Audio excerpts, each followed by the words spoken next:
প্রিয় দর্শক, আপনি ভাবছেন রিজিক আটকে গেছে, দোয়া করছেন কিন্তু কিছুই হচ্ছে না। আপনার রিজিক বন্ধ হয়নি, আল্লাহ আপনাকে পরীক্ষা করছেন।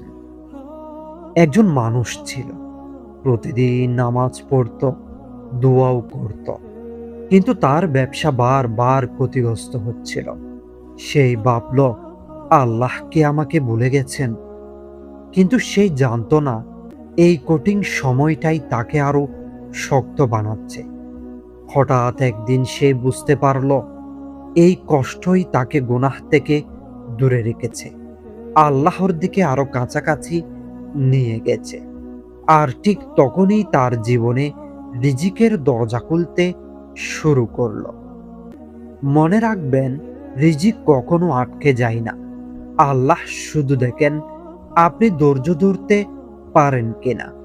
আজকের কষ্ট আগামীকালের সবচেয়ে বড় নিয়ামত হতে পারে।